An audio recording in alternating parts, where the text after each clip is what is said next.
Bonjour, bonsoir, chers amis téléspectateurs. Voilà, j'espère que vous allez bien, que vous appréciez la nourriture spirituelle que nous vous apportons et que nos débats continuent à vous intéresser. Donc aujourd'hui, on va aller droit au but. On va vous parler du VIV avec 4 invités. Donc Didier Michalon, bonsoir Didier. Bonsoir Didier Juliette, Michalon. bonsoir tous les téléspectateurs et les téléspectatrices. Anna Menla, bonsoir Anna. Bonsoir Juliette, bonsoir les téléspectateurs aussi, les téléspectatrices. D'accord. Olivier Carême. Bonsoir à toi, bonsoir à tous les téléspectateurs, spectatrices de Zouk TV. Et puis Corinne Dubousquet. Bonsoir à toi, à vous et aux téléspectateurs de Zouk TV. Donc bienvenue, chers amis, vous avez donc nos téléspectateurs, nos invités déclinés. Maintenant, on va vous les présenter dans leur titre, parce que c'est une association qui se présente à nous ce soir. C'est une association qui s'appelle VIV, Village Initiative Volontaire. Alors, le président, c'est Olivier Carême. Tout à fait. Président. Donc j'ai l'immense honneur d'être président de l'association du réseau VIV, puisque à la base c'est une association qui a été créée dans un objectif précis, qui était de constituer un réseau pour profiter justement de tous les avantages du réseau.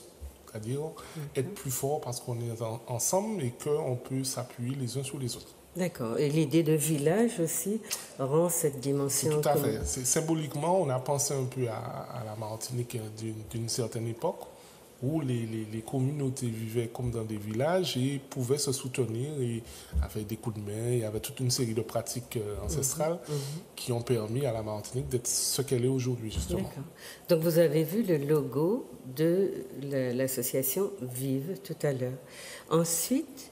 Donc, le vice-président, ou là, c'est vous la vice-présidente, Corinne? Oui, je suis la vice-présidente. Corinne est la vice-présidente, oui. Comme Olivier, donc Olivier et moi, nous sommes des tout premiers membres du réseau, puisque Vive a été pensé depuis au moins 3-4 ans. Et effectivement, le village est l'expression visible de Vive. C'est un lieu où toutes les personnes qui sont membres de l'association peuvent venir présenter leurs produits et se faire connaître. Les membres de l'association. Les membres de l'association. Pas tout le monde, les membres de l'association. Alors, il y a des possibilités exceptionnellement, effectivement, d'accueillir d'autres personnes qui ne sont pas encore membres de l'association, donc ils peuvent venir découvrir, parce que c'est un état d'esprit, en fait, vivre.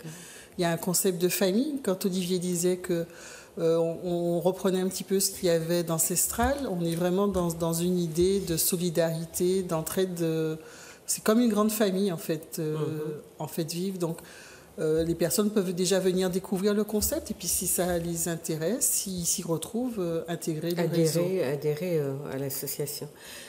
Ensuite, nous avons donc le trésorier adjoint qui est Didier Michalon. Oui, rebonsoir.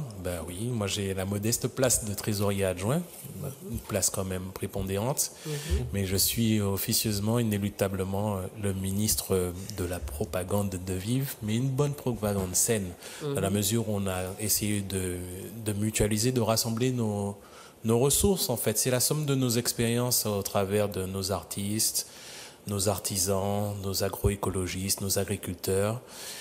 Et des têtes pensantes, et on se dit, bon, ce serait bien de repenser certaines choses en Martinique, repenser notre façon de jardiner, notre façon de manger, notre façon de boire. C'est une remise en question, en fait, notre façon de nous habiller. Vivre, c'est tout ça, mais c'est l'entraide par-dessus tout. Et c'est la manifestation de notre intelligence culturelle, en fait, afin de nourrir véritablement nos activités respectives socio-économiques. Oui, en fait, c'est un modèle alternatif que vous proposez au modèle qui est en place.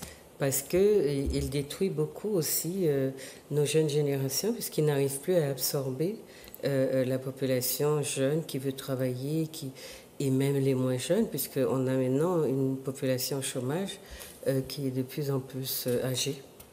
Donc c'est un modèle alternatif. Et puis on a comme assesseur Anna Menla. Oui. Alors moi, je fais partie du conseil d'administration. Je suis membre fondateur de Vive. Et je suis arrivée après Didier, après Corinne, après Olivier.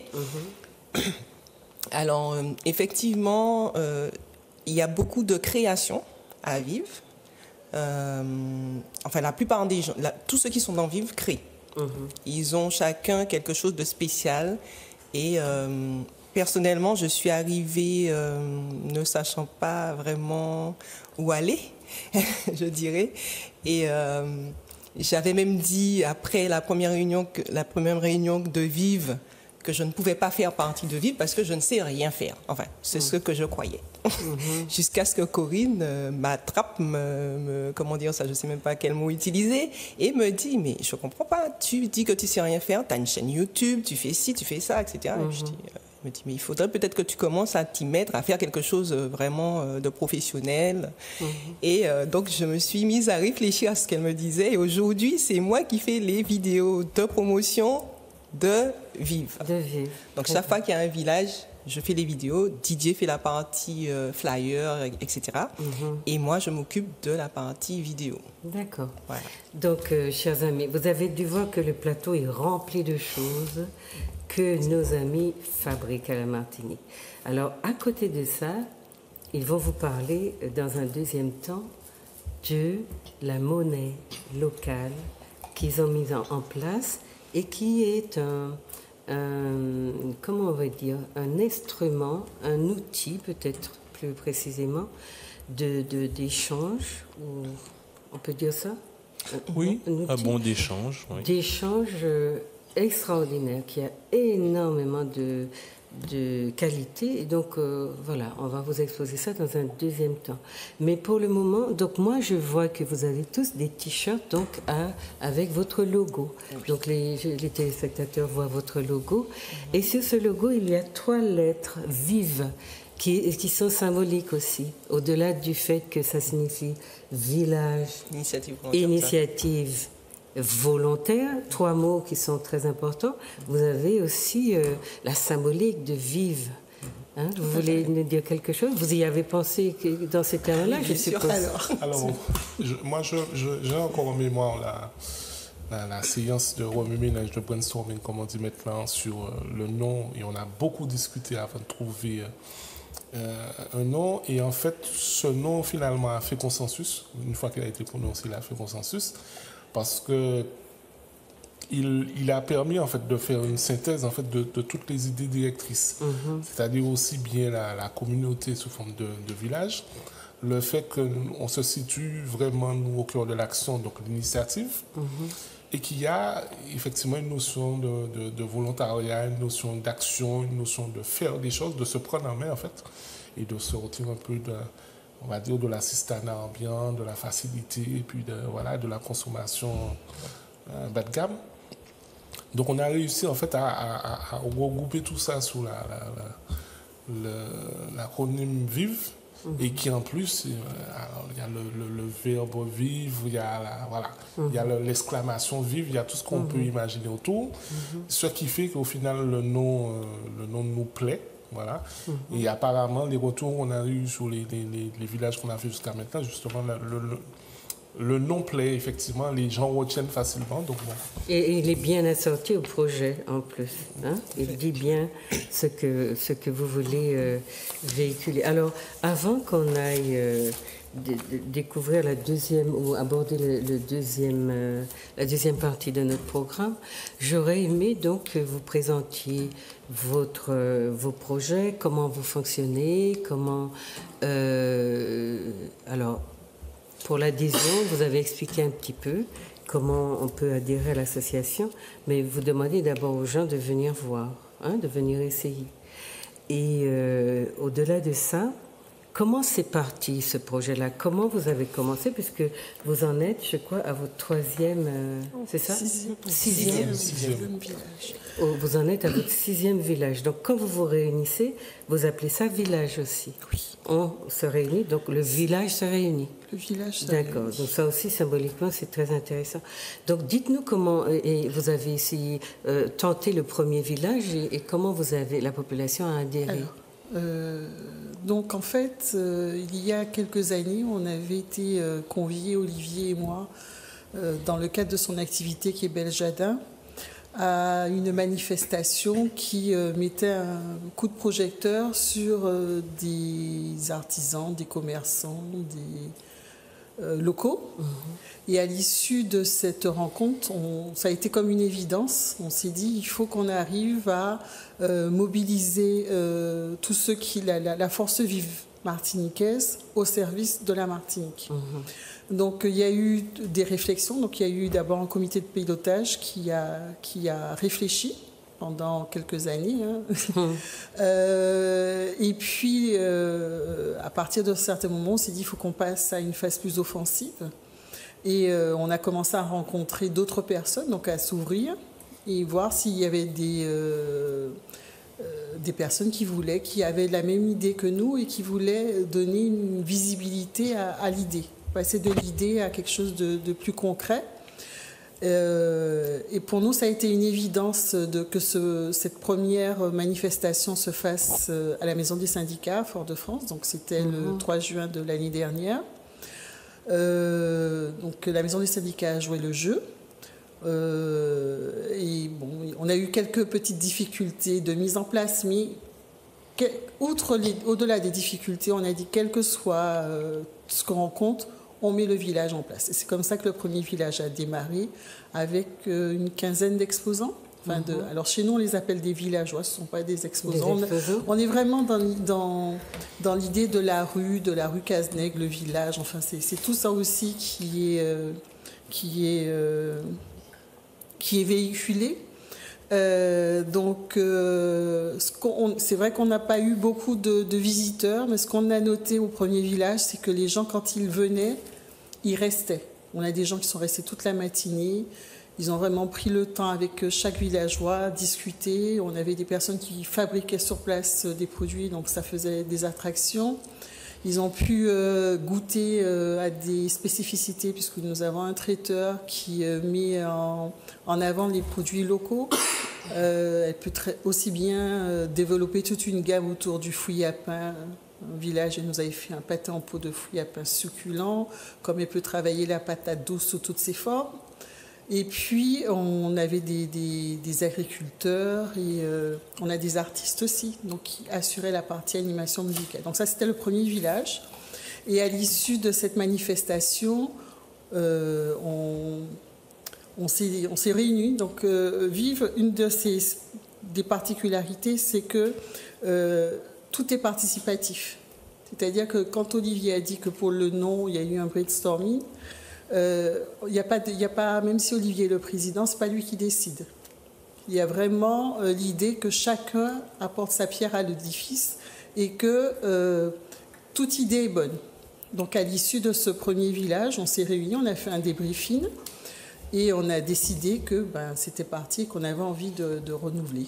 Donc voilà, et on va... Donc le fait vous n'ayez pas eu beaucoup de gens au départ ne vous a pas découragé? Non, pas du tout. D'accord. Ce qui a été porteur, excusez-moi, ce qui a été porteur, c'est vraiment la solidarité qui a joué, c'est-à-dire que même s'il n'y a pas eu beaucoup de visiteurs, les villageois ont quand même pu vendre leurs produits, même si c'était nous-mêmes.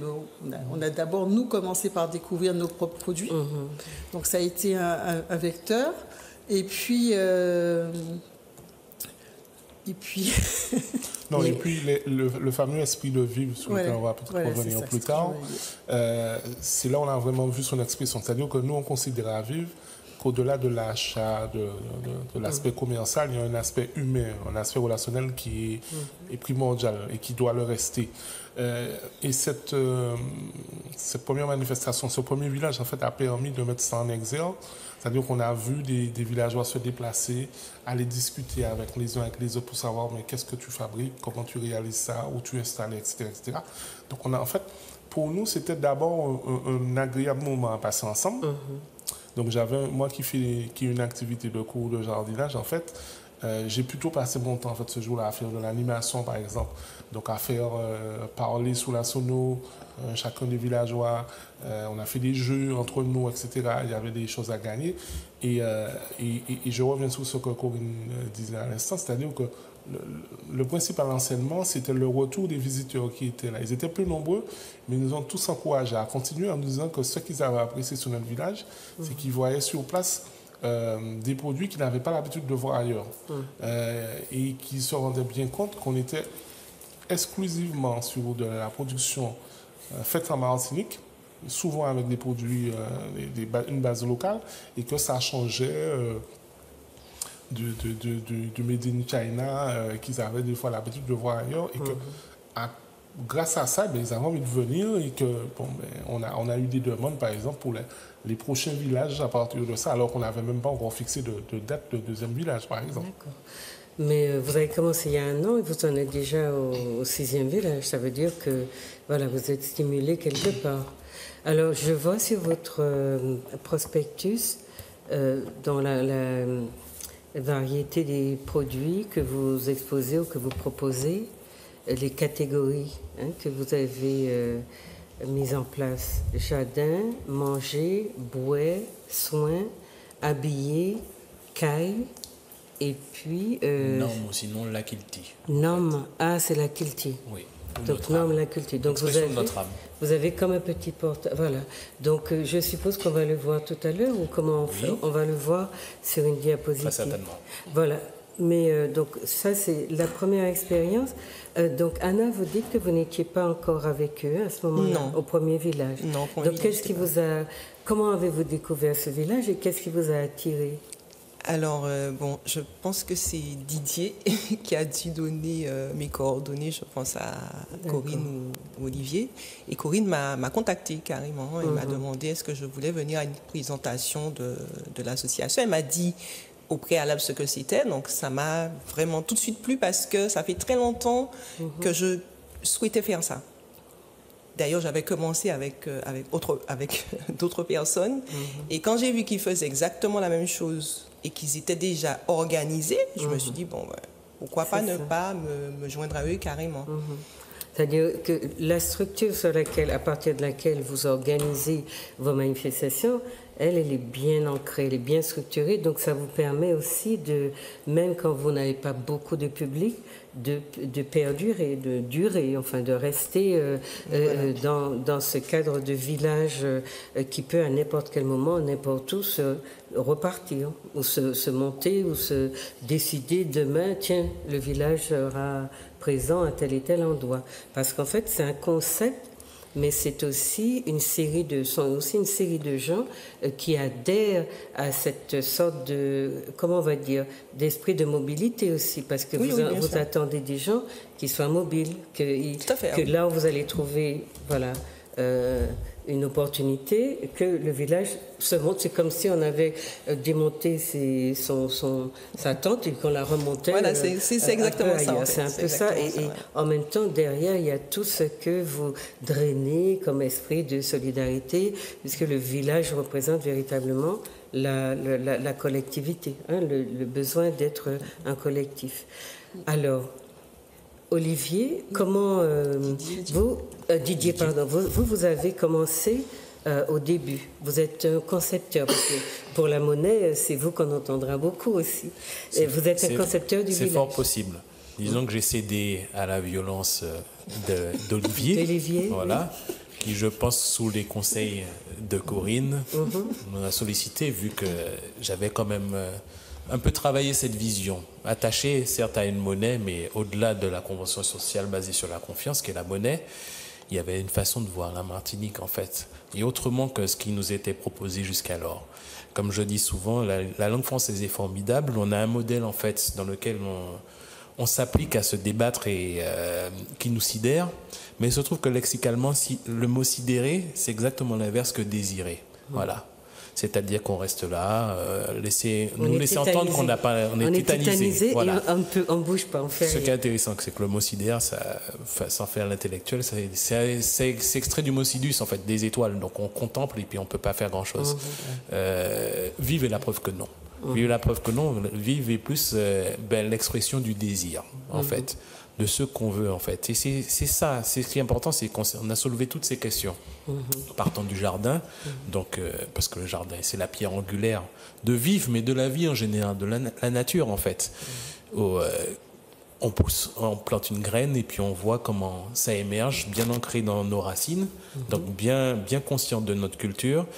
Et à terme, pour porter les meilleurs fruits. Porter les meilleurs fruits, c'est se valoriser. Et aujourd'hui, moi, avec ma fibre, on dira marketing, un peu graphiste, amateur, mais et plus imprégné de l'amour, un amour indéfectible pour ce que nous sommes. C'était inévitable qu'on croise nos deux mondes, Olivier, Corinne, Didier, bon voilà, on s'était déjà croisés avant, hein, voilà. J'ai beaucoup de mauvaises fréquentations, eux aussi. Mais je vois que sur le plan générationnel, vous êtes à peu près de la même classe d'âge, donc vous êtes des comment on dira ça, par rapport au choix que faisaient nos aînés ou les formes de réussite sociale qui étaient valorisées, vous êtes en rupture avec ces formes-là, parce que vous êtes dans la recherche de formes d'épanouissement qui vont puiser dans vos racines, hein. J'entends beaucoup le mot racine et c'est important, et en même temps vous cherchez des alternatives économiques. Vous refusez un modèle qui finalement nous détruit à petit feu. Donc vous êtes dans peut-être quelque chose de notre société qui est en train en partie, puisque malheureusement tout le monde n'a pas conscience que la nécessité de se prendre en charge se fait de plus en plus ressentir, hein, et que si on ne le fait pas, on va être complètement écrasé. Donc, vous êtes là des porteurs d'alternatives. Enfin, vous proposez des choses dans un certain domaine ou dans plusieurs domaines. Donc, on va les présenter à nos téléspectateurs, mais on va dire un petit peu avant quelles sont vos origines professionnelles, parce que on n'a pas besoin non plus d'être déclassé pour faire ça. Vous comprenez? Voilà, donc dites aux téléspectateurs un peu votre parcours pour qu'ils comprennent. Alors, je suis, donc moi en tant que président, pas seulement président de Vive, je suis en fait conseiller agricole de formation, avec un cursus BTS, puis diplôme d'ingénieur quelques années plus tard. Mais c'est vrai que mon parcours professionnel m'a au moins appris une chose, c'est que on doit se prendre en main, on doit faire des choses. Et je viens justement de tout ce qui est milieu agricole, où on a l'habitude de se retrousser les manches pour travailler. Voilà. Donc l'idée de vivre, j'ai envie de dire, pour moi, c'était une suite logique à un certain nombre de choses que je dénonçais depuis des années, on va dire un certain immobilisme et une certaine déliquescence de la société, n'ayons pas peur des mots. Tout, voilà, la réflexion qui a été entamée depuis 3 à 4 ans et puis qui a abouti à vivre une fois qu'on a rencontré les mauvaises fréquentations, comme disait Didier, qui est prêt à nous suivre sous cette idée-là, en fait. Voilà. Enfin, c'est de mauvaises fréquentations bien harmonieuses. Hein? Voilà. Parce qu'on vous sent bien en harmonie, bien en... Alors, et Anna? Oui, alors moi, je suis en création d'entreprise. En fait, j'ai déjà créé, j'ai arrêté. En fait, je suis une créatrice née, en fait. Je ne peux pas travailler pour 3 points de suspension. Donc là, je suis en train de créer justement ma boîte pour la vidéo. Donc je fais des spots vidéo, je dis bien des spots vidéo. Elles sont sur mes chaînes YouTube. Votre formation est donc dans la communication? Pas du tout. Pas du tout. D'accord. Alors, s'il faut parler de ça, j'ai un BTS électronique, j'ai un BTS compta gestion, bon, enfin, voilà. Oui, plein de choses. Voilà. Mais bon, c'est pas le principal pour moi. Donc, je dirais que grâce à Olivier, justement, j'ai pu me former parce que je suis partie de ce que je faisais déjà et j'ai été formée avec des professionnels à Grenoble. Et aujourd'hui, mes spots ont une autre dimension. D'ailleurs, vous pouvez aller voir sur ma chaîne YouTube. Je n'ai pas enlevé les premières. Hein. C'est pour qu'on voit la progression. Le titre de la chaîne YouTube. Alors, ma chaîne YouTube, c'est Anna Manla. A-N-A. Plus loin, Manla, M majuscule A-N-L-A. Donc, Anna Manla. Vous allez sur YouTube et vous allez découvrir ce que je fais. Et vous pouvez vous abonner. Comme ça, vous serez toujours informé des dernières sorties. Et vous, Corinne? Alors, j'ai une formation économique à la base, parce que j'ai fait partie de la première génération de l'école de commerce, l'IAM à l'époque. Je me suis expatriée un peu et je suis revenue avec toujours l'envie. Alors, c'est important cette expérience à l'IAM parce qu'on était déjà tourné sur la Caraïbe. Et quand je suis partie en France, j'ai été à la Sorbonne Nouvelle où j'ai continué à travailler sur la Caraïbe. Et puis, j'ai toujours eu envie de travailler avec l'humain. Donc, je me suis orientée vers le travail social. Donc, je suis assistante sociale depuis 15 ans maintenant. Et voilà, donc, cette somme d'expérience m'a amenée à vivre, à travers aussi mes expériences professionnelles, puisque je me rends bien compte au quotidien que si nous, on ne se prend pas en main, personne ne va le faire. Et qu'il faut arriver à briser un petit peu la chaîne d'assistanat dans laquelle nous sommes. Il n'y a que nous. Hein, et, quand j'ai eu l'occasion de faire des visites à domicile et de me rendre compte de la richesse des gens qui ne savent pas en fait combien ils sont riches de leurs 10 doigts. Et je me suis dit, et puis ce qu'ils font n'est pas valorisé. Non, mais à eux-mêmes n'apparaît pas comme des objets de valeur. Quoi. Et Anna est bien l'exemple. Mais j'en rencontre tous les jours. Et il faut apprendre aux gens à reconnaître la valeur de ce qu'ils font. Et ça, c'est une étape. C'est une étape. Et donc, pour moi, c'est vrai que quand j'ai rencontré Olivier, les choses sont devenues encore plus précises. Et je m'éclate, c'est vraiment le terme, dans ce que je fais là aujourd'hui, parce que c'est vrai que le travail social aujourd'hui, il est intéressant, mais avec toutes les contraintes administratives, ça perd un peu de son essence, qui est de faire l'autre progresser et de l'amener à une autre étape. Et là, dans Vivre, oui, on peut. Anna a parlé de la formation, mais Anna n'est pas le seul cas. Les personnes, quand elles arrivent à Vivre, elles arrivent avec une idée, un concept. Et avec les différents villages, on voit bien qu'il y a des progressions parce qu'elles vont améliorer le produit, elles vont se perfectionner, elles vont aller chercher. Et c'est cette dynamique-là. C'est-à-dire que Vivre, dans l'initiative, il y a toujours ce mouvement. On est en mouvement en permanence.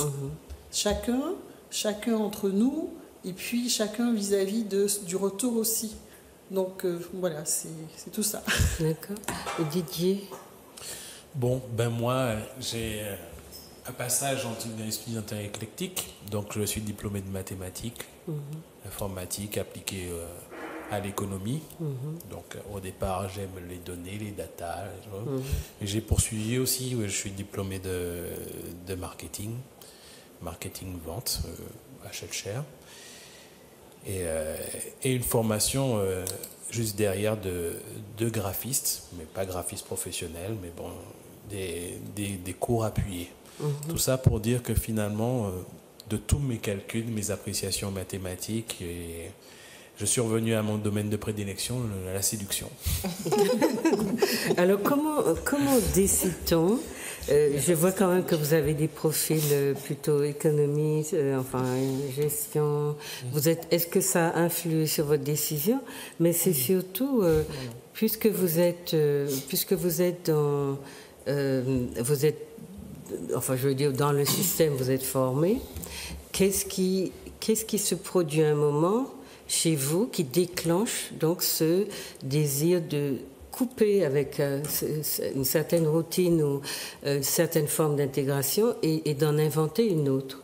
Parce que, j'allais dire, vous n'avez pas beaucoup de modèles chez nous. On est plutôt dans le suivisme, dans l'institutionnel, même s'il y a eu des exemples personnels, individuels. Mais là, qu'est-ce qui fait qu'à un moment donné, voilà, on décide qu'on va faire autre chose. On va casser, mais c'est pas seulement de dire, bon, je prends mon petit bâton de pèlerin et je fais mes petites affaires. C'est décider d'une structure collective dans laquelle donc on espère agrandir, puisque je comprends que vous avez envie d'élargir votre village, et au point peut-être d'en faire un système. Alors, qu'est-ce qui provoque, à quel moment on déclenche ça? Alors, ça se déclenche. Je pense d'abord qu'il y a, pour tous ceux qui sont autour de cette table, mais même ceux qui sont de Vive, qui sont arrivés après, on va dire un passé de militant associatif. D'accord. J'ai envie de dire que c'est l'élément de départ, c'est ça.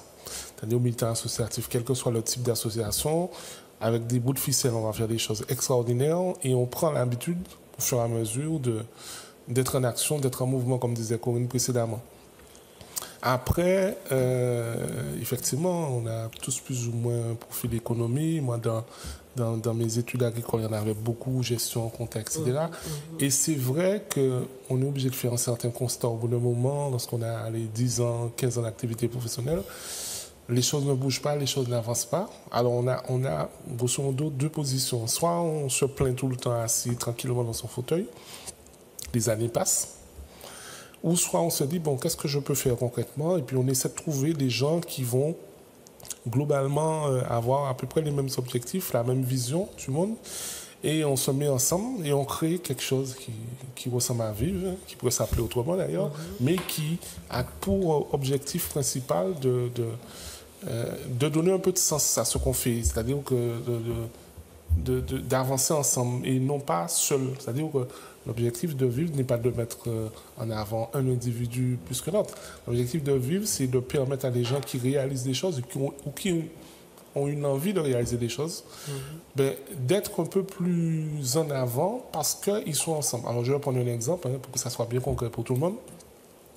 Le lieu où on retrouve Vive le plus souvent pour les villages, c'est l'espace jardin de l'hippodrome de Carrière. Bon, une association, on va dire, aussi modeste que Vive, pour qu'elle puisse accéder à ça, mais il a fallu qu'on fasse jouer notre réseau de relations pour nous permettre d'accéder à un lieu aussi prestigieux. Mais voilà, c'est ça l'effet. L'effet de Vive et l'effet d'être ensemble et d'être plus fort ensemble, c'est pouvoir, pour quelqu'un qui est un modeste vendeur de balais traditionnels, d'accéder à un site aussi prestigieux. Et c'est aussi ça l'idée de Vive, c'est de mettre en avant des gens qui font des produits des fois extraordinaires, mais qui n'ont pas l'exposition, la visibilité dont disposent certains. Voilà. D'accord. Alors, Anna? Alors moi, c'est... Donc, excusez-moi, téléspectateurs, vous voyez donc sur l'écran de vos productions, de certains de vos membres, voilà, exposés. Des différents villages. Mais on va vous en parler tout à l'heure. Moi, c'est une prise de conscience vraiment. À un certain moment, je me suis dit, mais un petit peu comme Olivier disait tout à l'heure, je me plaignais de certaines choses. Je me dis, mais pourquoi personne ne pense à faire ça? Pourquoi personne ne pense... Mais qu'est-ce que moi je fais en fait? Et le besoin est là et on le oui, et finalement je me suis dit, mais moi, qu'est-ce que moi je fais? D'accord, j'arrête pas de dire, mais pourquoi celui-là ne fait pas? Mais pourquoi quelqu'un ne pense pas à ça? Merci. Finalement, je me dis, bon, ok, tu as pensé à ça, pourquoi tu le fais pas toi? À partir du moment où je peux le faire, bien évidemment, je ne peux pas tout faire. Mais à partir du moment où je peux le faire, je me lance. Dès que je peux faire quelque chose, je le fais. Voilà, donc c'est l'idée de prendre des initiatives à laquelle on ne nous a pas habitués. Tout à fait. Puisque nous sommes dans l'assistanat, dans l'attentisme, et en gros, on nous a plutôt déconseillé d'être trop entreprenants. Exactement. Aujourd'hui, c'est très curieux que tout le monde veuille que du jour au lendemain, on naisse chef d'entreprise. Donc voilà, il y a tout un cursus derrière et des exigences. Corinne? Alors, l'idée d'initiative, je pense que mon métier d'assistante sociale me l'avait déjà confié. Donc, pour moi, c'était une continuité. Je commençais déjà parce que dans la fonction d'assistante sociale, il y a une partie individuelle, mais il y a une partie collective aussi, où on va mettre en mouvement un groupe. Donc ça, je l'avais déjà acquis et je le mettais déjà en action. Et c'est justement à la lumière de ces actions, je me suis dit, bon, on le fait à une petite échelle, on peut peut-être le faire à une échelle plus grande. Et puis, l'autre objectif, c'est que derrière, nous avons des enfants. Bien sûr. Et on a aussi dans Vivre la notion de développement durable, d'éco-citoyenneté, qu'est-ce que l'on veut laisser à nos enfants. Et sur les images là qui sont passées, c'est vrai qu'on a une certaine tranche d'âge, mais on intègre aussi, donc on a quelques jeunes qui viennent, ils viennent avec leurs parents, mais ils sont là et ils participent, ils ont leur mot à dire aussi, ils nous donnent des idées, ils apportent leur lumière. Donc c'est aussi ça, qu'est-ce que je veux faire moi pour mon pays? Est-ce que j'attends que ce soit le politique qui le fasse, ou est-ce que je prends des initiatives? C'était ça aussi.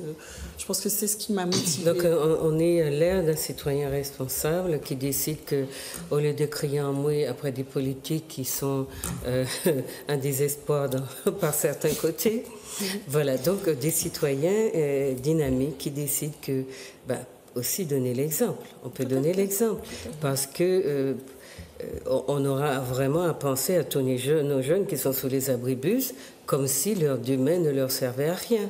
Et il faut donc nous arriver à trouver une solution pour sortir nos enfants de sous les abribus et qu'on ne les enferme pas dans les prisons ou dans des centres, soi-disant, où on s'occupe d'eux. Donc, la création, moi, dans les expériences que j'ai faites, on donne aux gamins une roche, n'importe quoi. Ils n'ont jamais touché à quoi que ce soit au niveau de l'art de faire des choses. Et vous les voyez vraiment dans la surprise la plus totale. Vous produisez des objets, vous vous dites, mais... Et ça, non seulement c'est une perte d'énergie, de potentiel, tout ce que vous voulez, mais c'est désespérant de savoir que dans le système dans lequel on est, nos jeunes qui ne veulent pas aller à l'école ou continuer l'école telle qu'elle est là, telle qu'elle fonctionne, et qui sont jetés dehors, et que ces jeunes-là restent sous les abribus parce que rien n'est prévu pour eux. Ceci dit, je vais exagérer un petit peu, les portes des prisons sont grandes ouvertes, parce que je ne sais pas combien de nos jeunes sont dans ces prisons-là, parce que dès que quelque chose ne va pas, on s'en débarrasse aussi de cette façon-là. Et puis, ceux qui décident de rester plutôt dehors que dedans, qui sont sur les abribus, eh bien, ils n'ont rien à faire, ils n'ont aucun projet, donc ils se bouffent entre eux. Et régulièrement, donc on apprend qu'il y a eu des coups de ci, des coups de ça, qui font d'ailleurs, on se dit, heureusement que la presse a à se mettre ça sous la dent. Parce que parfois, vraiment, on est un peu désespéré de voir que rien de ce que font ces jeunes de très positif, ou même de susciter comment on va dire ça, cet esprit de créativité, c'est leur créativité, très souvent, les jeunes sont stigmatisés, donc ils ont un petit peu de méfiance par rapport à ce qui se dit de manière très officielle sur eux. Oui. Et puis, alors c'est vrai qu'on parle beaucoup du village, mais Vivre, c'est aussi une organisation interne autour de commissions. Et donc, ces commissions-là, ce sont des organes qui nous permettront aussi à terme de pouvoir répondre à l'avenir, surtout pour nos jeunes. De proposer d'autres choses. Puisqu'on a par exemple une commission formation, on a des commissions organisation de village. Enfin, donc, outre l'idée de village, visibilité extérieure, il y a tout un concept. Oui, vous avez pensé le concept. Alors, pour la question de développement durable, donc c'est forcément, il vous faut... Mais vous avez aussi pensé à la transmission transgénérationnelle et à ce que, éventuellement, ça peut susciter aussi chez les autres qui eux, ne sont pas débloqués de ce côté-là, mais de dire, là, il y a des gens qui disent, eh bien, pourquoi pas moi aussi? Mais j'ai des compétences. Pourquoi est-ce que... Parce que la confiance en soi, l'estime de soi, toutes ces choses-là qui manquent à notre peuple, se font qu'ils ont énormément de qualités, enfin les gens, nos membres, et qui ne le savent pas. Donc c'est pour ça que c'était intéressant de présenter votre projet, ce que vous faites aux nôtres, partout aussi dans la diaspora, de manière à ce qu'on se dise il faut se bouger. Et c'est ça le mot-clé. Donc Didier, qu'est-ce que vous vouliez dire là-dessus? Alors je vais peut-être un peu bousculer les a priori, mais s'agissant, on parlait de formation. Moi j'ai été formé avant les mathématiques, informatique, statistiques. J'ai été formé à monter dans un manguier. J'ai été formé avec mes cousins à fabriquer des trottinettes. J'ai été formé à la pêche au brigot, à ratière, voilà. Et ce qui me définit aujourd'hui, c'est beaucoup plus ça que mes épisodes mathématiques, graphiques, statistiques, c'est la réalité. On ne va pas se mentir. Aujourd'hui, on a besoin de s'exprimer en Martinique et d'exprimer ce que nous sommes. Et c'est vrai qu'aujourd'hui, entre guillemets, des gens de l'extérieur sont appliqués, je dis, à nous verrouiller. Et j'ai envie de dire à nos compatriotes qu'il est temps de se sublimer. Il est temps, si effectivement on a des personnes en place qui ne font pas ce qu'il faut, ben, le temps d'une stratégie érotique territoriale est venu. Et quand je dis ça, je pèse mes mots, c'est-à-dire que nous sommes sublimes, nous sommes sexy, on est sensuels, mais il est temps de le montrer. C'est pour ça que, par exemple, au travers des prospectus et notre communication, c'est hautement coloré. On dit, oh, il y a trop de couleurs, Didier, qu'est-ce qui se passe? J'ai dit, non, c'est volontaire. C'est volontaire parce que nous sommes hauts en couleurs et nous venons de tous les horizons, des chauds, froids, de toutes les couleurs. Vous voyez les couleurs et vous voyez toutes les couleurs des origines aussi. Hein? Voilà, à l'écran, vous voyez...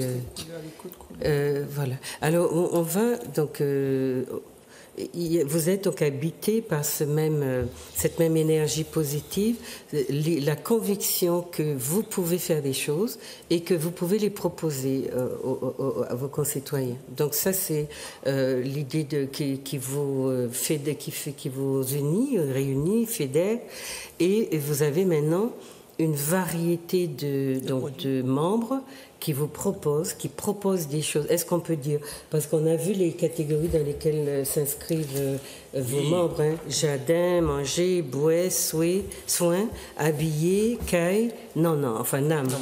D'accord. Donc vous voulez présenter comme ça. Alors après, on peut peut-être commencer les visuels de prospectus, mais bon. On va commencer par du très concret. Alors ça, c'est une chemise faite par un styliste modéliste, Francky, qui est chez nous. Donc c'est de la production. Voilà. Donc c'est de la production martiniquaise. Avec un col comment on appelle ça? Col Maus.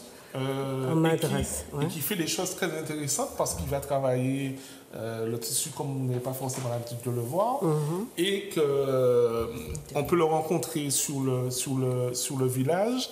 Parce que nous, on insiste beaucoup à vivre sur un point qui est pour nous essentiel. C'est-à-dire qu'au-delà de l'acte d'achat, on demande aux gens de venir discuter avec le professionnel.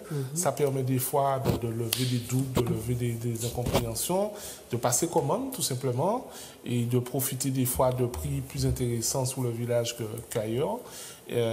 Donc ça, c'est pour la partie habillement.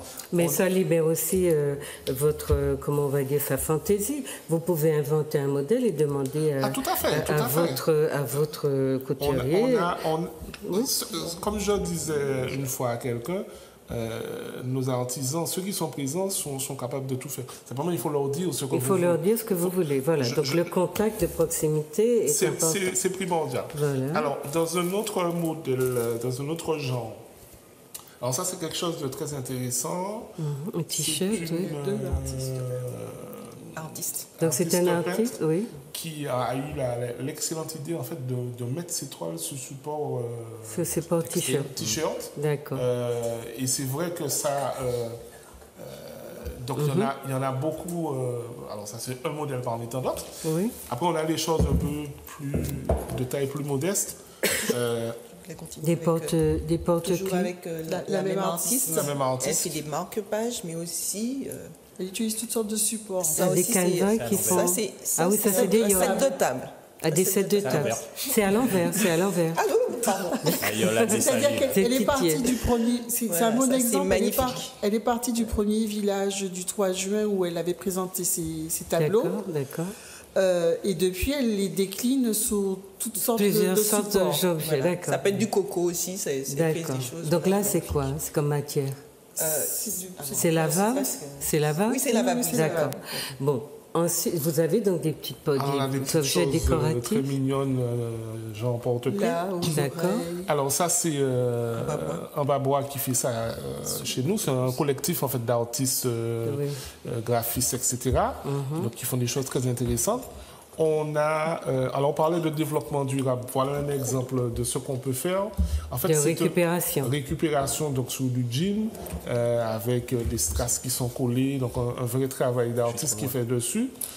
Et donc ça, c'est un collier. Et ça, c'est un Un collier. cercle, enfin, Voilà. comment on appelle Et ça, c'est Maryse qui fait ça. Oui. Alors, Maryse, Donc c'est une de vos membres. Alors Maryse, elle a plusieurs casquettes en fait. Donc elle est créatrice. Donc au début, elle nous a présenté que des bijoux. D'accord. Depuis, elle a augmenté sa gamme de produits puisqu'elle nous propose de la récupération de jeans ou de toutes sortes de tissus sous différentes formes. Donc elle propose des sacs, elle propose des colliers, elle fait des boucles d'oreilles. Mais c'est aussi une artiste, donc elle est auteure, compositeur, arrangeur. D'accord. Elle a gagné récemment le concours de la chanson créole de carnaval sur Trinité. Donc voilà, donc quand je dis Bientôt, que... on aura la chanson martiniquaise. Voilà. D'accord. Alors Olivier, il a oublié la première personne en fait qu'on a eue, donc c'est celle qui nous fabrique nos logos. C'est Madust, en fait, Oui. qui organise tout ce qui est graphique sous support. Et c'est lui aussi, vous avez dû voir là récemment Bradjack. au carnaval, l'association Bradjack, donc qui est aussi une autre forme d'expression de son art. Avec des Bradjack très décorés, avec un travail artistique très profond. Mais c'est lui, il fait aussi partie de notre réseau. Donc c'est elle, cette personne qui fait... Non, là c'est une autre, parce qu'on a plusieurs artistes. qui chante. Alors, elle, c'est Félie. Félie. Voilà, elle a... Et donc, ça, c'est quel genre de musique? Traditionnelle. Traditionnelle, traditionnelle. Autour de la nature. Elle aime bien parler un petit peu de la vie quotidienne. C'est thème, d'accord. Voilà. D'accord. On a des vins. Alors là, par exemple... ça, c'est mangé. Il y a le bois mangé, celui-là, c'est le bois. Alors, le bois. Ça, c'est un vin d'abricot. D'accord. J'ai pas envie de dire abricot pays, parce que c'est abricot. Abricot de chez nous. De chez nous, quoi. Oui. Ici, on a aussi un vin de mango surette. D'accord. Mango surette. OK. Là, nous avons de la confiture de moringa. De moringa, très bien. Donc, celui qui nous propose. Donc, on a deux produits. Là, il y a encore une boisson. J'ai pas fini. De Goya. Je restais sur lui, en fait. C'est lui qui nous produit les vins. Oui. En fait, on en a deux. Okay. Donc, ils ne sont pas au même niveau du développement, parce que j'ai dit, on est toujours en marche. Donc, lui, il présente comme ça. Et puis, on a un deuxième groupe de producteurs de vins qui, eux, veulent commercialiser différemment. Donc, on ne va pas les trouver aujourd'hui, mais ils sont là aussi dans le réseau. Et en fait, là, c'est Henri Burnet qui nous décline les vins et toutes sortes de farines. Donc, il est allé voir nos légumes pays. Donc, on va retrouver des farines de patates douces, des farines de fouilles à pain, des farines de tina. Et sur place, sur le village, il les met en dégustation. Donc, sous plusieurs formes. Donc, il y a des crêpes à base des farines locales. Et puis, il nous a décliné des biscuits sous forme comme des cookies. Des sablés, des sablés qui sont des alicaments, en fait. Donc, il est allé voir quelles sont les vertus médicinales de nos produits locaux pour les mettre au service. Les déclinant sous forme d'aliments alimentaires consommables, d'accord. Voilà. D'accord. Et donc, ça, c'est... Alors, donc, il y a aussi les balais d'antan. Les balais d'antan, là, voilà. Ça, c'est pour juste épousseter. Pour épousseter, oui. Balais natanier, voilà. Et c'est Monsieur Serge Frick qui fait ça. Et il y a un service après-vente sur le balai. D'accord.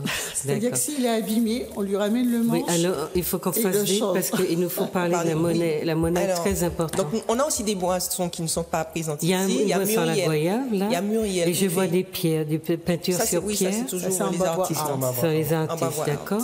Je me permets, tout ce qu'on évoque là, en fait, c'est rythmé par un prospectus. Voilà. On a un prospectus. Alors, j'ai pas dit, c'est que moi, en matière, mon métier, en fait, je travaille dans la beauté de distribution.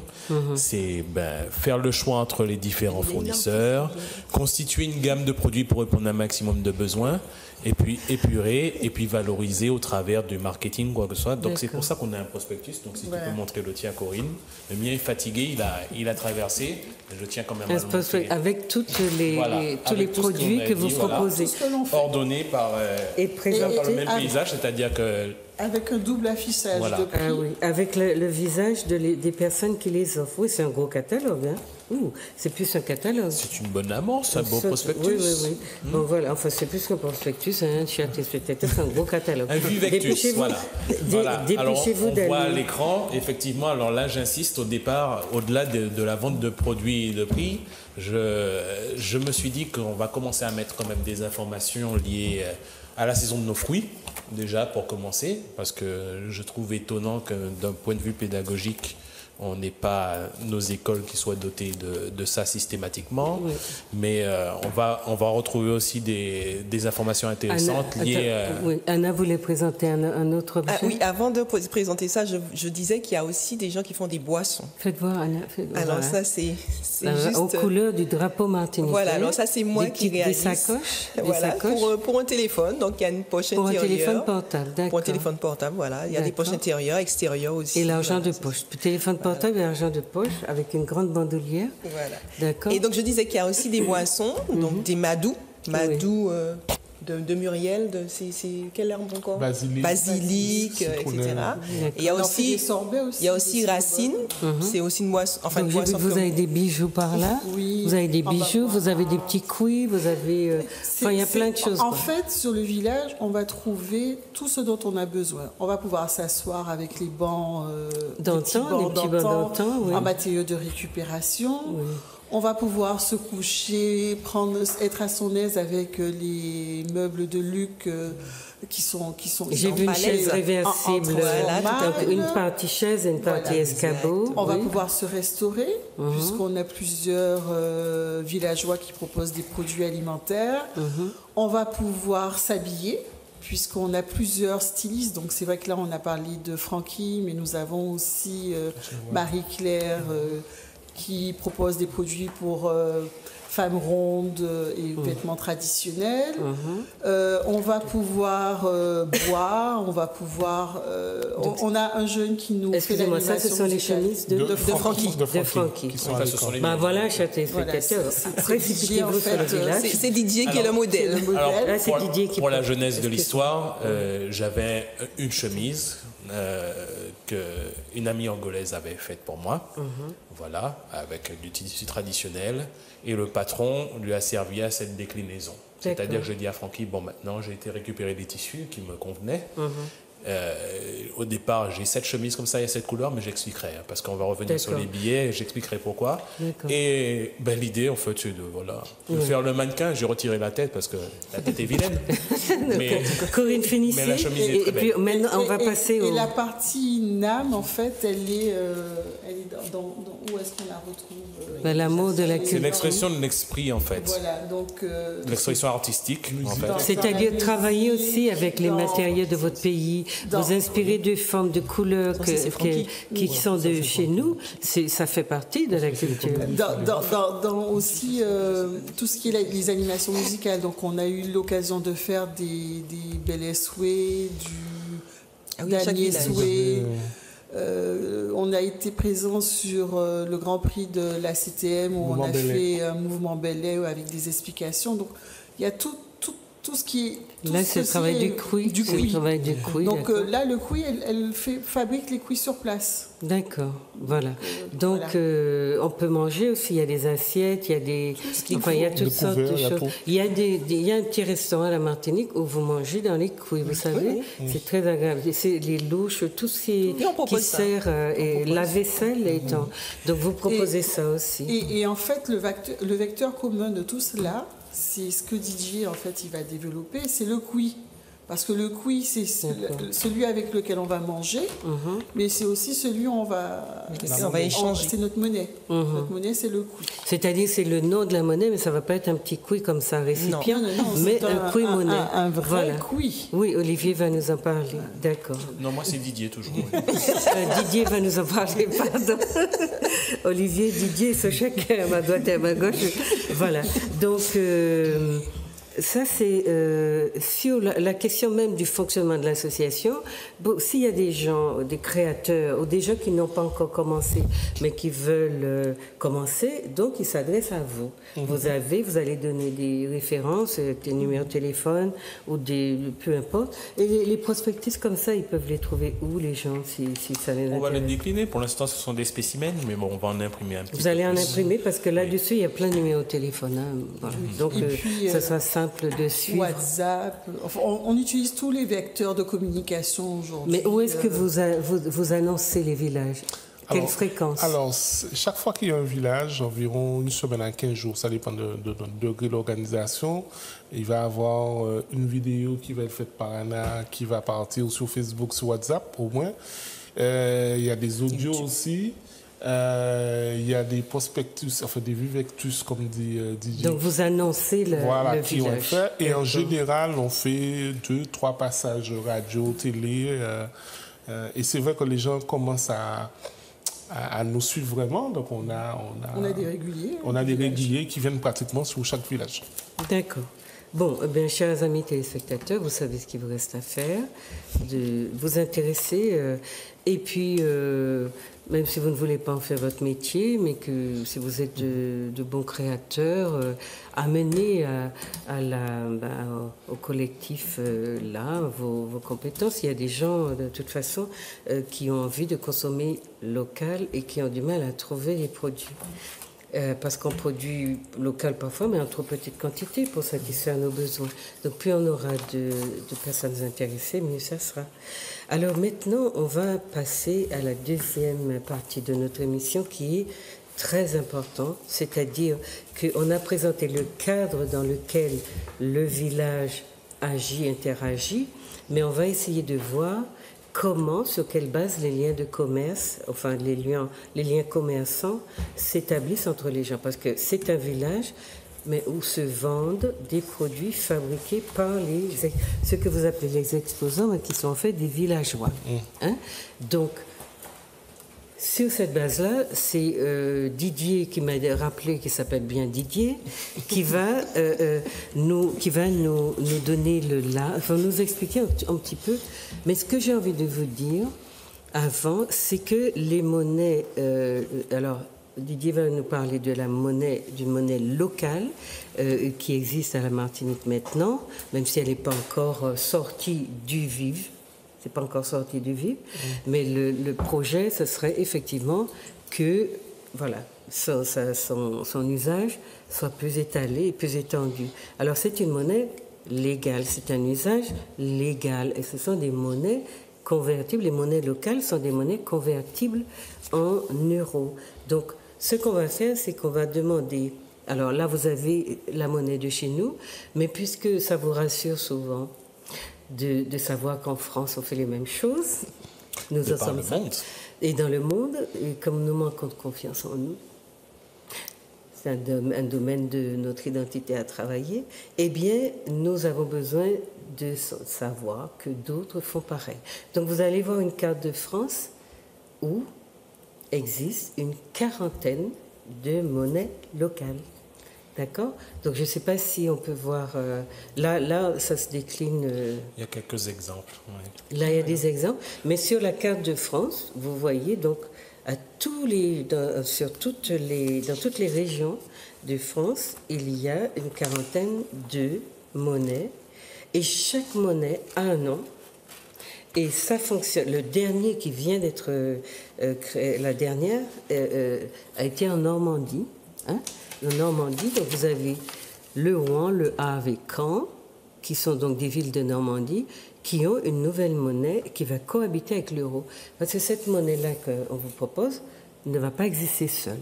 Donc, j'ai dit que c'est légal. Hein? C'est une monnaie qui est autorisée par la loi. Alors, vous voulez dire quelque chose là-dessus? Oui, en fait, on s'est rendu compte, parce qu'il m'arrive très souvent de tenir le point info lors des villages, et je me suis rendu compte que très souvent, on sent une certaine réticence, en fait, des gens qui viennent sur les villages par rapport à cette monnaie alternative.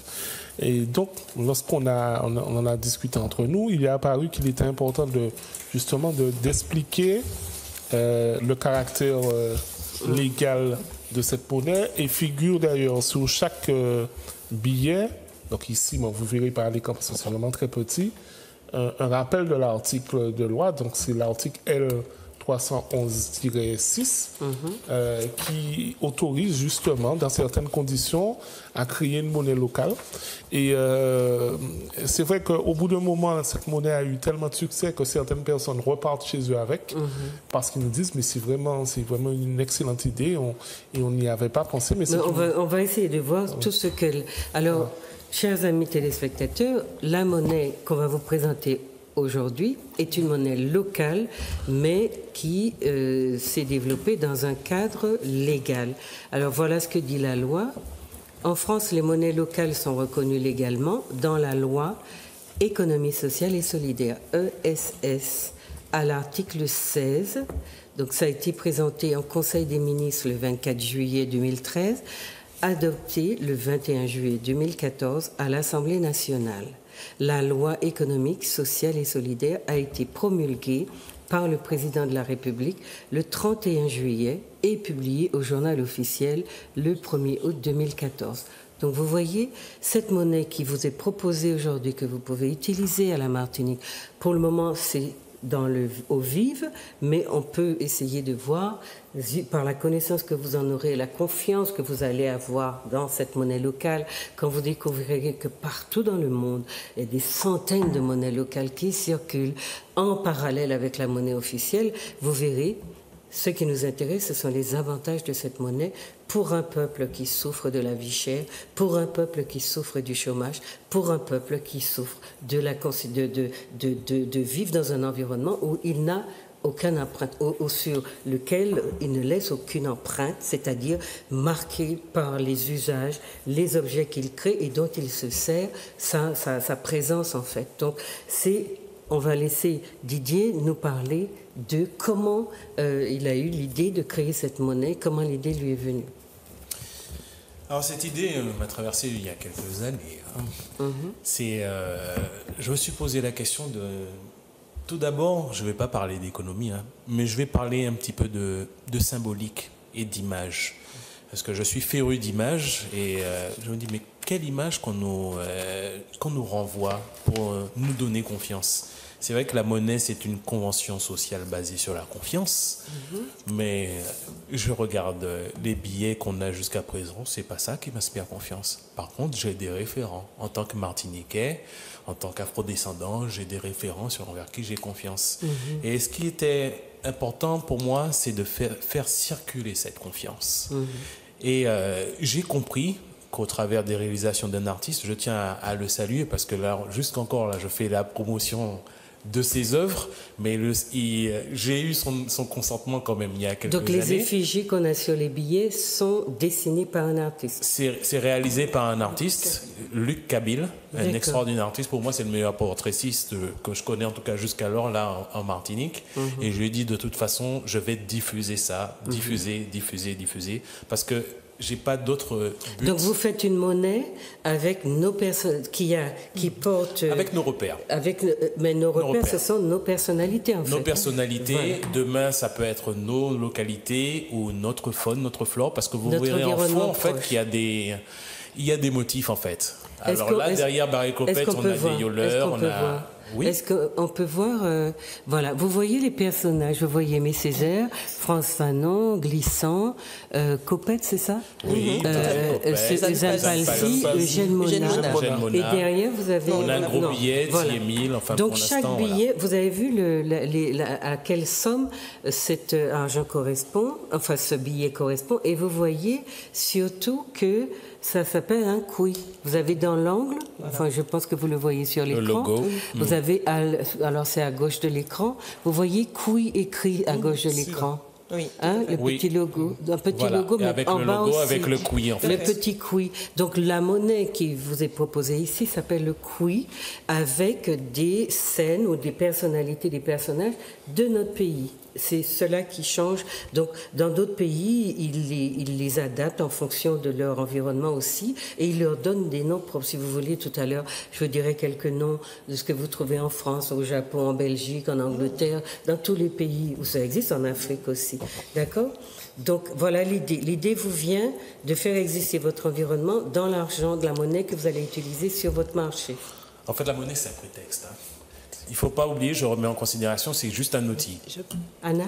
Je me rends compte en regardant les autres monnaies qu'ils ont montrées à l'écran que la nôtre est vraiment très belle. Elle est très belle, les couleurs et tout ça. Merci. Voilà. Je prends ça pour donc, un compliment directement adressé. C'est le travail de Didier Michalon. Pas comme moi. J'ai juste rassemblé. Moi, je suis le modeste assembleur. Non, mais il y a tellement longtemps qu'il parle de ce modèle-là. C'est vrai. Et il l'a fait exister. Que je passe pour un fou. Il l'a fait exister patiemment, mais c'est très coloré. C'est-à-dire ça répond vraiment, c'est chaud, c'est chaleureux et ça répond vraiment à quelque chose de notre tempérament. Voilà. C'est nous. C'est nous. Donc, la deuxième question, Olivier, parce qu'il ne faut pas qu'on rate tout ce qu'on a à leur dire sur l'argent. Vous arrivez sur le village. Vous n'avez pas d'argent, vous n'avez pas de QUI. C'est-à-dire, donc, ce qu'on va considérer comme notre argent, notre monnaie locale. Alors, ça a un autre nom, c'est monnaie locale complémentaire. Monnaie locale complémentaire. Mais vous pouvez dire monnaie locale. Donc, maintenant, nous avons notre monnaie locale. Et chez nous, ce sera monnaie d'entraide. Monnaie d'entraide. Donc voilà. C'est la monnaie d'entraide ou sinon, dans notre langue, c'est l'argent coup de main. Donc moi, j'arrive sur le village, je n'ai pas d'argent. Comment les choses se passent-elles? Vous allez à Beaucantage Vive. D'accord. Donc il y a un stand? Non, l'Agent Vive. Au stand de l'Agent Vive. Beaucantage l'Agent. Beaucantage l'Agent. Merci, Didier. À Beaucantage l'Agent, qui est tenu à tour de rôle par les membres de Vive, en fait. D'accord. Donc, ils vont expliquer l'idée. La parité, déjà, un QUI, 1 euro. D'accord. Donc, et puis, le travail se fait en 2 temps. Donc, soit la personne, elle se dirige directement vers Beaucantage l'Agent, soit ce sont les villageois qui invitent les visiteurs à se rendre à Beaucantage l'Agent. Mais excusez-moi, si un QUI vaut 1 euro, quel est l'intérêt d'avoir un QUI? Alors, c'est ça l'astuce. En fait, quand je viens sur le village et que j'achète en QUI, je paye moins cher mon produit. On a demandé aux villageois si ma bouteille de vin, on va dire qu'elle vaut dans la réalité 20 euros. Donc, l'acheteur va l'acheter 20 QUI, puisqu'on est dans la parité 1 euro, 1 QUI. D'accord. Par contre, s'il veut obligatoirement l'acheter en euros, il va l'acheter 25 euros. Ah bon. Et comment ça se fait? Parce que l'objectif, c'est de faire circuler notre QUI. Oui, mais là, si je vais laisser Didier va expliquer. D'accord. Je viens à ton secours. Allons-y.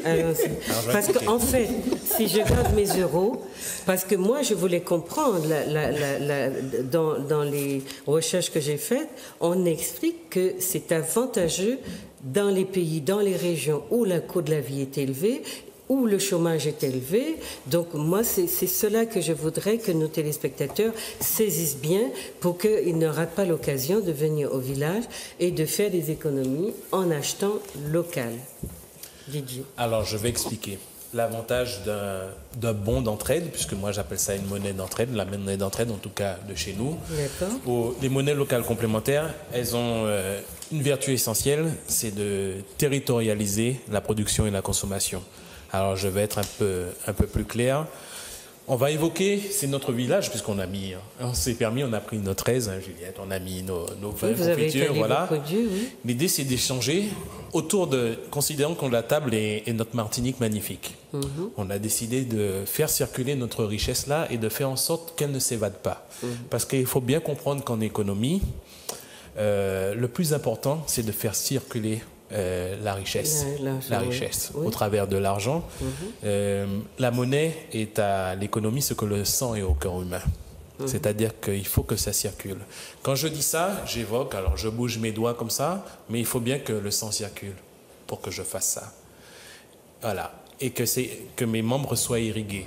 Et c'est le plus important. Ce qu'on a omis de dire, qu'on n'explique pas malheureusement en économie, bon, dans les cercles entre guillemets officiels, c'est que pour créer de la richesse, il faut que la monnaie circule et qu'elle irrigue tous les organes.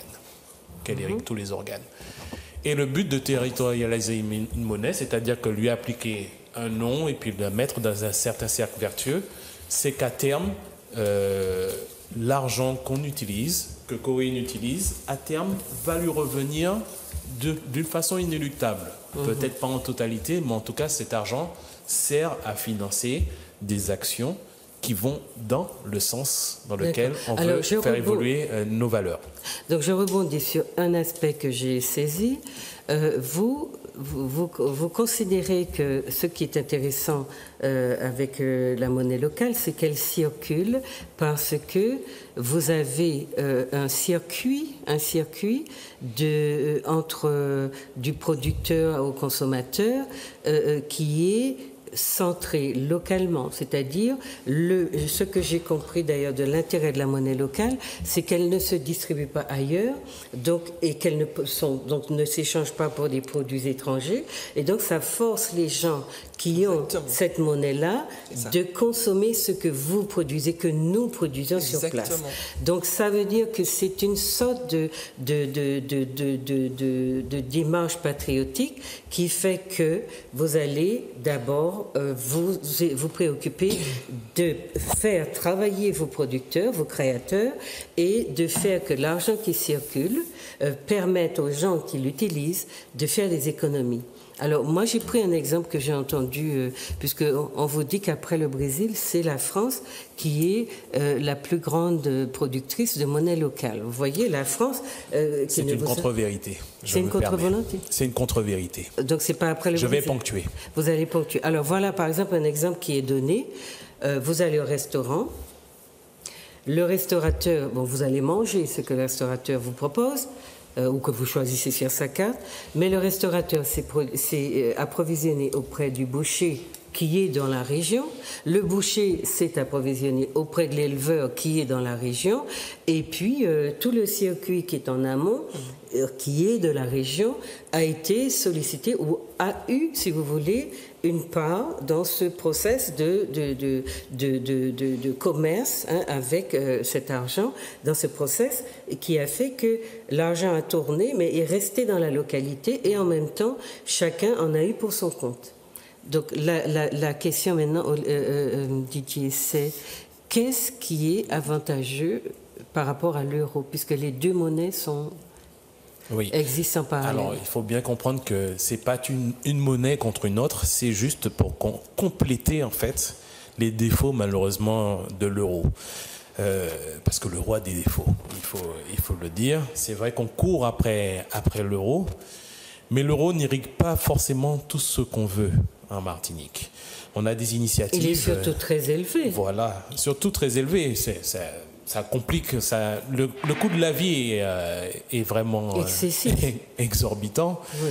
Et maintenant, pour quel type de consommation?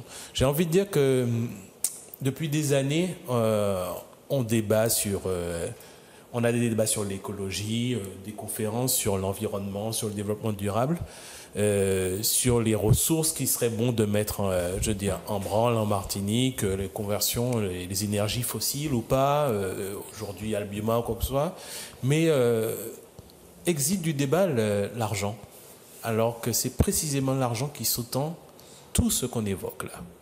C'est-à-dire qu'aujourd'hui, on ne parle pas Tout d'environnement. l'échange est basé On ne parle sur... pas d'environnement sans parler de finances.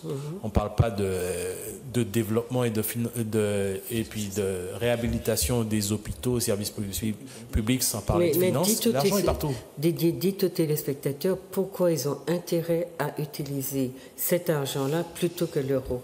En quoi il y a un bénéfice? Parce que tout à l'heure, j'ai appris que si je m'achète une boisson à 20 avec 20 couilles, en euros, elle me coûtera 25 euros. Alors, pour qu'on soit concret et que tout le monde puisse avoir satisfaction. Il faut que les téléspectateurs nous comprennent et aient envie de faire. C'est pas tellement sur la valeur qu'il y a une différence et un gain pour le consommateur qui va venir sur le village. C'est plus dans la symbolique. Alors, je m'explique. Comme on a expliqué précédemment dans les débats, les monnaies locales sont faites pour rester sur place. Les échanges se font au sein d'un territoire et l'argent reste sur le territoire. Et c'est ça qu'il faut retenir en fait. Lorsque cette monnaie, on l'espère, va avoir un rayonnement plus important en Martinique, vous allez pouvoir acheter aussi bien des pneus pour votre voiture que payer un médecin, etc., etc. Si les commerçants adhèrent au système. Bien évidemment. Voilà. Après, j'ai envie de dire, ça a marché ailleurs, il n'y a pas de raison que ça ne marche pas ici. Il faut qu'on décide. Et en fait, le village, si vous voulez, est un laboratoire qui nous permet aujourd'hui de commencer à habituer lentement le Martiniquais à l'idée d'une monnaie alternative. Donc, il faut qu'il voit déjà que c'est faisable. Alors, pour l'instant, j'ai envie de dire, à l'échelle du village, vous avez le Bocotage de l'Argent qui est le bureau de change qui va permettre de faire les échanges euro-couille. Mais à terme, ça va être un endroit sécurisé, etc. Où vous mais je vais changer, par exemple, 100 euros et j'ai 100 couilles. Voilà. D'accord. Par contre, et c'est là où il faut... Alors, vous allez, par exemple, voir Anna pour acheter des sacoches. L'avantage, lorsque vous allez la payer en couille, c'est que quelque part, vous permettez à Anna non seulement d'avoir de l'argent pour aller faire ses courses chez l'agriculteur d'à côté, mais vous permettez surtout que ce ne soit pas de l'argent qui reparte dans un paradis fiscal quelconque, etc. Parce que c'est ça qu'il faut bien comprendre. On est là pour territorialiser une richesse, une monnaie, et on n'est pas là pour faire comment on appelle ça, pour enrichir je sais qui perdu dans un paradis fiscal, quelqu'un qui... C'est le sens de l'économie solidaire, en fait, on est vraiment de l'échange solidaire. Et on est dans la durabilité, parce que, alors, il y a quelque chose qu'on répète souvent à vivre, c'est que on fait de l'économie, nous, pour préparer les emplois de demain. Oui. Qu'on nous parlait à un moment qu'il y a les jeunes qui viennent avec leurs parents et qui sont très contents d'être là. Moi, mon objectif, c'est que mon fils, demain matin, puisse se dire, bon, ben, il y a une activité que j'ai envie de créer, mais j'ai une association, le Réseau Vivre, qui est prêt à m'accompagner, qui est prêt à m'aider à me lancer. Et il y a une monnaie qui est un outil. Alors, c'est un outil parmi d'autres, il y en a d'autres. Le village, c'est un outil, la monnaie, c'est un outil. Et tout ça, ce sont des éléments qui sont là, en fait, pour permettre d'avoir des facilités pour progresser.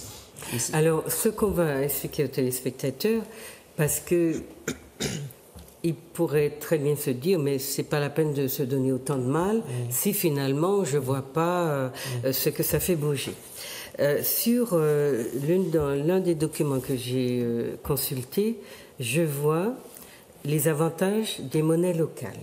Donc je vais vous les lire, chers téléspectateurs aussi, pour que vous voyez qu'il y a derrière un projet écologique, un projet de domicilier l'argent, un projet aussi de nous obliger à fonctionner entre nous-mêmes et à échanger entre nous et à consommer, puisque Didier parlait de pollution, de savoir ce que nous mangeons.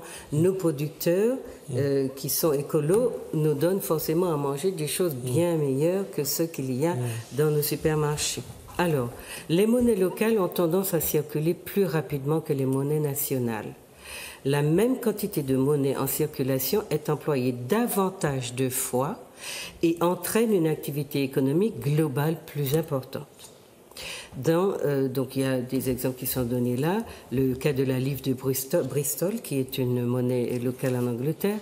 La circulation constatée est 10 fois supérieure à celle de la livre sterling classique. Vous voyez, en Angleterre aussi, ils l'utilisent. Hein. Ensuite, les monnaies locales permettent à une communauté d'utiliser pleinement ses ressources productives existantes, tout spécialement la force de travail inemployée, nos chômeurs, ce qui a un effet catalytique sur le reste de l'économie locale. Plus de gens travaillent, plus de gens produisent, forcément, on s'enrichit. Elles sont fondées sur le postulat que la communauté n'utilise pas pleinement sa capacité de production par manque de pouvoir d'achat local. Donc c'est ça le postulat. On va prendre le contre-pied de ça. La monnaie alternative, donc la monnaie locale, est utilisée pour augmenter la demande, d'où une plus grande exploitation des ressources productives.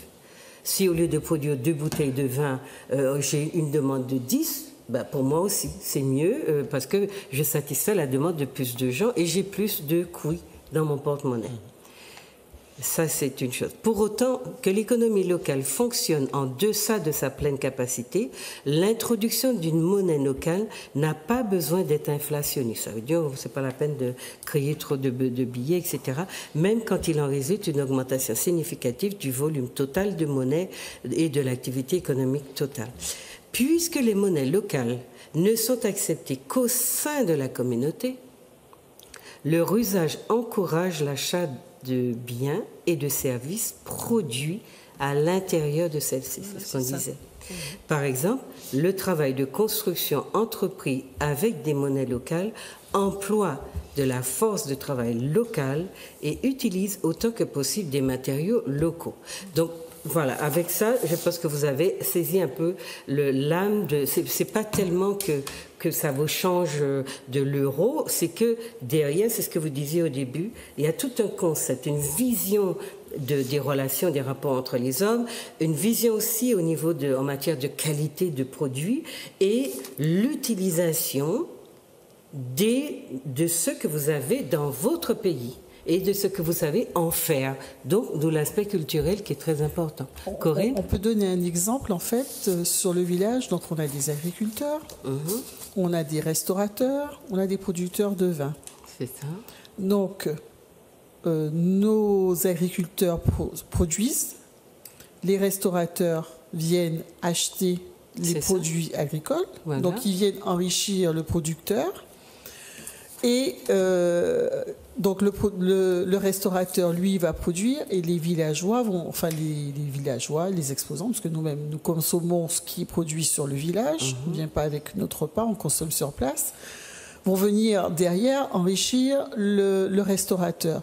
Et en fait, l'argent va circuler effectivement beaucoup plus vite. On s'en rend compte quand on est à Bocantage l'agent, on voit bien que ça tourne beaucoup plus vite et va venir enrichir chacun. Et c'est la somme de toutes ces richesses-là qui fait la plus-value. Didier. Oui. C'est ça qui est primordial. C'est-à-dire qu'aujourd'hui, on entend des préceptes d'économie sociale, solidaire. Je suis d'accord avec ces idées. Mais à quel moment on parle de monnaie ?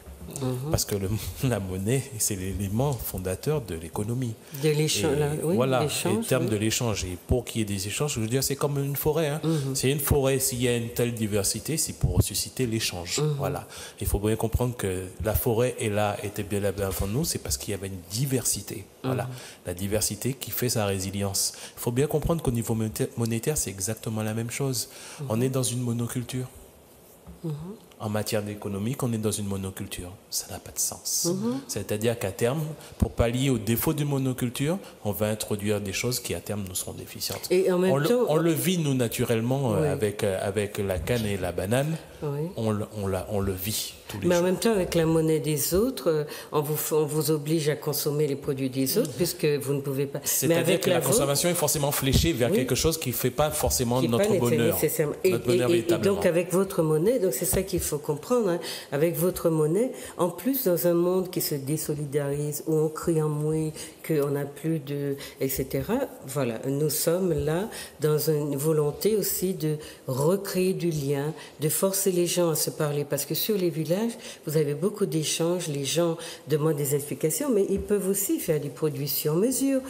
Tu mets trop de rhum dans ta liqueur, fais-moi une avec 10% de rhum au lieu de 20%. Enfin, je veux dire, on peut négocier de cette manière-là et puis venir chercher sa commande. Et puis, l'esprit qui règne aussi dans l'esprit villageois et l'idée qu'on veut faire du bien à son peuple. Il me semble que cette idée est très présente dans vos activités. Et cette idée-là, cette bienveillance-là, elle nous change de l'agressivité aussi qu'on peut trouver dans les supermarchés quand il y a des promotions où on se jette sur les produits de manière sauvage. Mais enfin, c'est une qualité, en fait, vous proposez une qualité de vie. Tout à fait. Tout à fait. Oui, là, c'est pas la quantité. De toute façon, même si on voulait produire dans la quantité, on ne peut pas face aux grands de ce monde. Mais c'est la qualité. Voilà. Et la qualité, c'est la qualité intrinsèque de nos produits, de nos services. Vous voyez des tableaux de vos la céroseline. De qui, okay. Voilà. Et c'est la qualité par-dessus tout. Une qualité de vie. Je suis désolé, avant les affres mondialistes ou qu'on reçoit, on avait une qualité de vie. Hein. Moi, je reste sur mes repères de qualité de vie et c'est ce qu'il faut faire véhiculer. Mais l'idée aussi d'un modèle alternatif, je trouve qu'elle est très intéressante parce que, en fait, on est dans un monde qui détruit une partie de notre population, il ne faut pas le cacher. Il y a des gens qui suivent dans cette jungle que nous offre la société, qui est devenue la société moderne, et qui ne savent pas suivre. Mais il vaut mieux leur donner une chance d'exister par ailleurs avec leur monnaie locale. Faites 2 porte-monnaies. Et essayer ça clignote, il faudrait qu'on arrête malheureusement, mais il y aurait tellement de choses. Comment on fait pour venir à vivre vous voulez dire, Olivier? Alors, 2 choses. Je vais me faire encore des amis rapidement. Alors, chez nous, on ne va pas trouver, on parlait de qualité, les cartons de poulet de 10 kilos à grande promotion à 4 h du matin. On va pas trouver ça chez nous. Par contre, on a des gens qui vont valoriser des produits locaux, qui vont, alors aussi bien en restauration qu'en artisanat, etc. Alors pour ceux qui voudraient nous rejoindre, puisque le temps est parti. Oui, le temps est parti. Donc un numéro de téléphone 0696 29 21 46. Alors c'est mon numéro perso, donc il n'y a pas de souci. Que vous avez donc sur le prospectus. Ce qu'il y a sur le prospectus. Sinon, on a une page Facebook. Le mien aussi. On a une page Facebook. À l'aise avec ça. Il y a 4 numéros. Hein? Voilà. Donc le numéro de DJ qui est le 309 324 06 voilà. 96 309 324. Donc sinon j'invite très rapidement, j'invite tous les artisans, tous les artistes et tous les agriculteurs qui veulent, tous les créateurs ou tous ceux qui ont envie de participer à autre chose en Martinique, parce qu'on parle d'alternative, non, c'est l'expression de nous-mêmes. Et j'insiste, c'est ce que nous sommes et il est temps de réaliser le lien. Voilà, mais prenez le temps d'avoir des rendez-vous avec Olivier notamment, qui vous présentera ces diaporamas fabuleux. Avec, et Didier. Didier, décidément. Pourtant, Didier est le seul que je connaisse depuis plus longtemps. Mais c'est pas. Prenez le temps d'avoir des rendez-vous dans les écoles ou pour qu'il vous montre un peu tout le travail qu'il a fait autour de déconstruire le modèle dans lequel on est. Choisir la monnaie locale, voir aussi comment soigner votre porte-monnaie, parce que franchement, tout le monde a crié en moi. Donc à un moment donné, il faut faire comme eux. Je me suis dit, mais pourquoi? Est-ce qu'il n'y a rien à faire? Est-ce que je ne peux rien faire? Et voilà, donc voilà une belle initiative qu'on voulait vous présenter à Raison Pratique. J'espère que, voilà, on va dire rapidement un petit au revoir à nos téléspectateurs. Hein? Oui, on remercie bien tous ceux qui sont restés devant leur téléviseur pour nous regarder tout au long de l'émission, et puis on leur demande de suivre tout ce qui va se passer sur WhatsApp, tout ce qui va se passer sur la page Facebook Réseau Vive, donc Réseau RESEAU Vive VIV, et vous aurez les prochaines dates de village et puis toutes les activités. Déjà, tu peux donner le prochain village. Alors, le prochain village qui est le 24 mars à Saint-Luce, sur la place des fêtes, mais au-delà des villages, on va mettre d'autres choses en place. Il y aura des conférences, débats, notamment qu'on a voulu itinérante parce que pour nous, il n'y a pas de raison que Basse-Pointe n'ait pas la même information que les Hauts-du-Port, par exemple. Hein. Donc, on va faire ça aussi, puisque on a aussi une vision de formation, d'éducation, voilà, de conscientisation. Voilà. D'accord. Anna? Eh bien, moi, ce que j'ai à dire, c'est Vini Weno. D'accord. Et puis Anna a des jolies choses, des bonnes choses qu'elle vend. Alors, et vous, Corinne? Ah ben, moi, je vais dire que Martinique, c'est plus bel village, donc venez à vivre. Voilà. Et vous produisez quoi, Corinne? Moi. D'accord. Didier?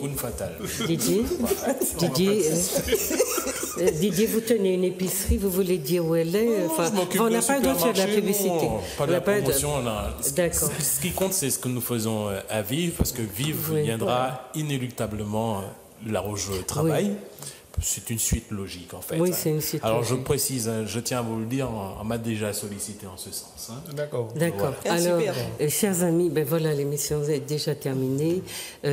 N'oubliez pas que ce genre de projet-là, avec une monnaie locale qui existe, allez sur Internet, cherchez monnaie locale. Vous verrez chaque monnaie dans chaque pays, dans chaque région du monde, a son nom et fonctionne partout où les gens prennent du fer.